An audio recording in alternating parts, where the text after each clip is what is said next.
Hi, my name is Monique. I currently live in my 2022 Ford Transit Connect van in order to save money so that I can eventually buy land and live a simpler life, and I enjoy sharing snippets of my life with you all.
Never been better.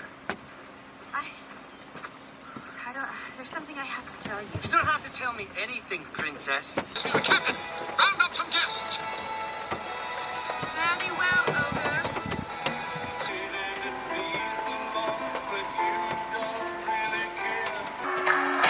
I'm a believer.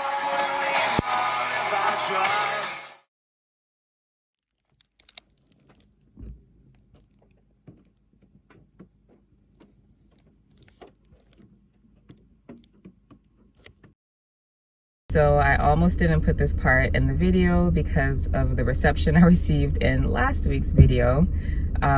Of course, as always, 90-something% of the comments were kind. Even the critical ones who did not like the way I handled it, they responded kindly. But there were quite a few people who were just very upset at the way I handled the situation with the trucker and the woman, saying, you know, I should have done this, I should have done that, I should not have done this, I should not have done that. And that's fine for the most part, except for those who called me names, you know, they got blocked. All of the other responses, it was fine. I just don't know if I feel like hearing that again. But also don't want this channel to be like a channel of drama. Those of you who have followed me for years know that this channel is just a chill channel, just me living my life. But recently, a part of my life has consisted of people being a little closer to me than usual, like up in my personal space. That's what happened here in this situation. This was right after I left Chattanooga. I came to this campsite. At this campground in this particular area that I chose to stay at, there were 3 different spaces, like 1, 2, 3. 3 different spaces for people to camp at. Someone was in the first spot with the tent. There was a couple. The middle spot was empty. And of course, I went to the back spot where I thought I would have my solitude. And right as I was settling in, I start hearing male voices and I hear doors opening and closing. And it sounded like it was right next to me. So I peek through my window cover and I see these 2 men. These 2 men chose to drive past the open middle camp spot and drive right next to me, as you can see, and park their car right next to mine on the road, nearly blocking me in. Like back there, it's just a trail, it's just the woods. There's nothing behind me except woods. And this is not a parking spot. This is just right next to my campground. And they're just kind of like blocking me in. If a third vehicle did park in this open spot, I would be blocked in. Like, it doesn't make sense. There's a whole open area that you can park in. From the video, it looks like I can drive forward, like in between the trees to like drive away. And I did try that at one point, but I was in a camp spot and sometimes they have like these little wooden things to mark out the rectangular spot that you're supposed to camp in. And I was trying to drive over that wooden thing, and I guess because it was wet and muddy and everything, it was hard. Like every time I couldn't drive over it, basically. If I had an emergency, I would have had a hard time trying to get past them because they chose to ignore the third open camp spot and park right on the road next to me, blocking me in. Anyways, I just thought to myself, why would anyone do this, you know? Yeah, because it just made no sense for them to park where they parked at. They were very inconsiderate the entire time they were there. All day long, each day, they would just go back and forth to their car, making all sorts of noises, you know, bumping into my van with their backpacks and stuff. That's how close they were to me. Like bumping into my side mirror and things whenever they're getting out the car with their backpacks and stuff. At night, they would go into the car because it would get really cold. They would go into their car and blast rap music and do drugs. I think they were just doing weed, but I couldn't tell. They did not care that they were parked right next to another camper. They did this often. They would get in their car, blast rap music, do their drugs. At night, they would have their headlights on, just have them on. And this time I felt bad for the tent campers because the headlights were going right towards the tent campers. I woke up one morning to them in my actual campsite digging around looking for stuff. Digging up rocks, digging holes in my camp spot. in my designated camp spot. You know, campers know. I know a lot of you aren't van lifers or car lifers. Maybe you don't camp often, but you are to respect designated camp spots. It is so disrespectful to be all up in another person's camp spot. That's not proper camping etiquette. Yeah, it's just not what you do. And they were doing it. They were breaking all the rules. In my mind, there were only two reasons for this scenario. Either these two men are bullies, and this is what they do, and this is some bullying type of thing, which I don't typically stand for. At one point, I was gonna go talk to them. I put my clothes on, I put my glasses on. I wear glasses and contacts. Yeah, I was like, I need to see in case anything goes down. I had my pepper spray ready. I mean, I was gonna be polite and cordial, of course, but stern, because I was like, they're bullies. They're bullying me, and I'm not gonna stand for that. Of course, I know that's not what you're supposed to do. It's not the smart thing to do. That's why I didn't do it. Don't confront men in the middle of the woods. I know this stuff, okay? But I thought that either they're bullies or they genuinely don't realize how disrespectful they are. They are so used to just doing what they want in life, getting what they want in life, and not having to face very many consequences in life, that they're used to it.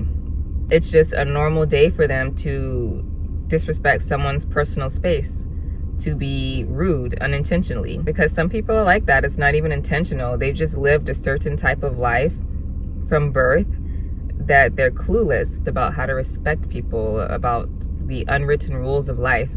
There are unwritten rules. You don't have to say certain things. You just know it. You learn it through life as you become an adult. There's just certain life rules that you learn, and you're like, this is not what a decent human being does.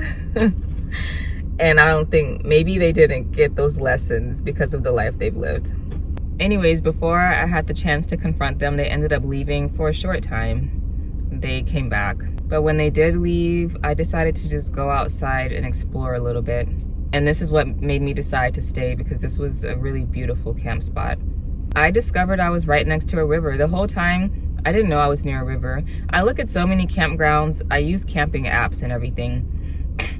And I look at so many of them, sometimes I forget, you know, even when I'm driving to the campground, I forget exactly what the area looks like.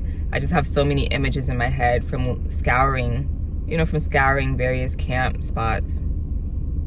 So I forgot that there was a river at this campground, and I got one of the only 3 spots that's right next to the river.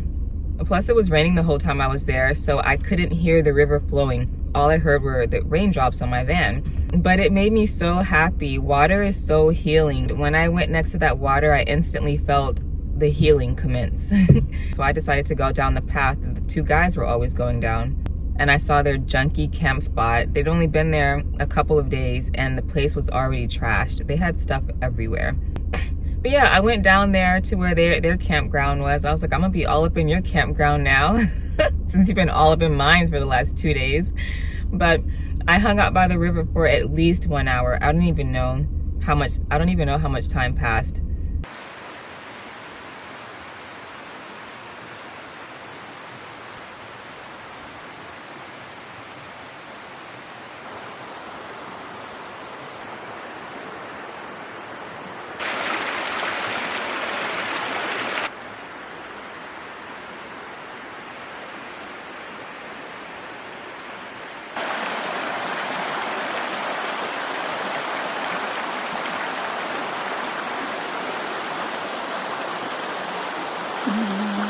But I just stood there for a while. I would stand for a while, and then I would sit on this rock for a while and just record, and just absorbed all of the beauty. It was gorgeous. And the more I sat on that rock and just listened to the water, the more I could feel my frustrations lifting off of my shoulder. Isn't that one of the best feelings in life?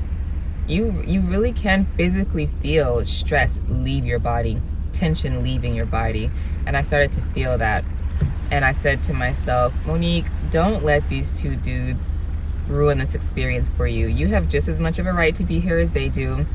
You should get to experience this beautiful river just like they're experiencing it. So don't make any rash decisions. don't leave. That's just gonna be more stressful for you trying to find another camp spot. Anyways, I had this whole talk in my head. I felt better and I decided I would stay. I realized that in order for me to enjoy my time here, I would have to be the one to move. There was no need for confrontation. Just, you know, just be the more mature person, move and enjoy your time here for as long as you want.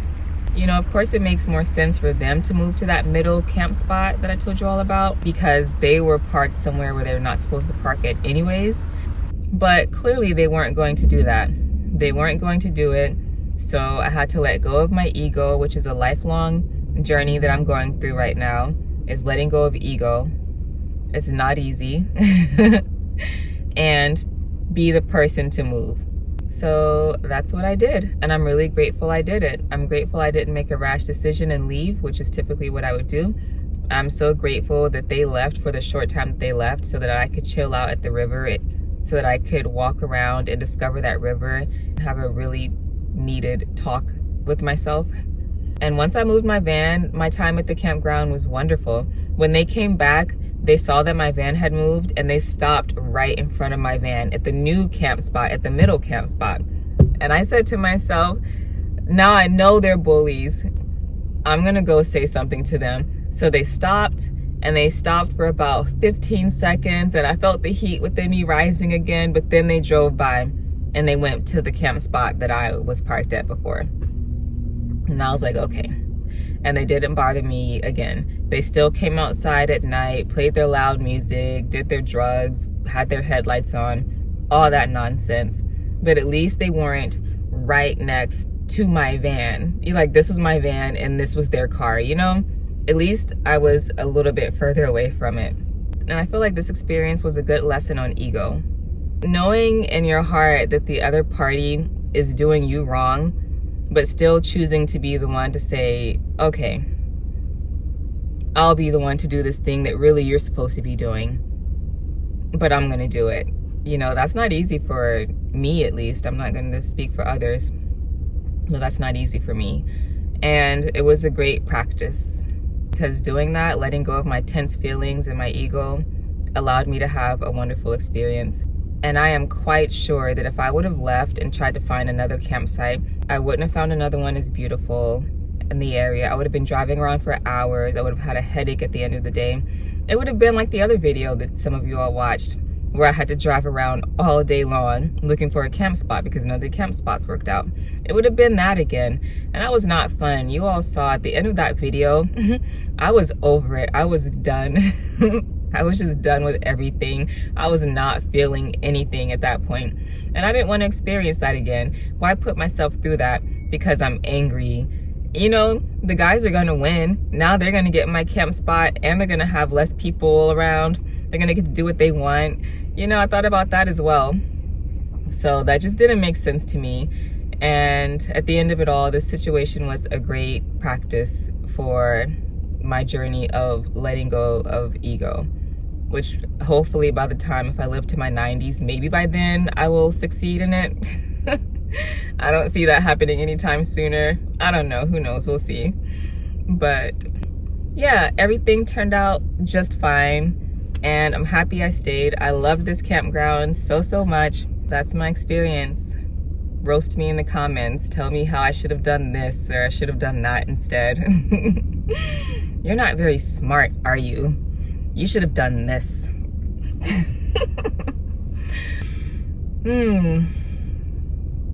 Yeah. All right. I think that's it for me in this video. I hope you enjoyed watching it. I appreciate you all very much. And thank you to everyone in the last video who left tips on how to cut conversations short. You know me, I try to respond to every comment, but for the first time, I don't think I'm gonna be able to do that. I'm still trying to respond to comments in that video, but I'm reading them and I appreciate all the tips you all are giving me. So thank you for that, and I'll see you in the next one. Take care.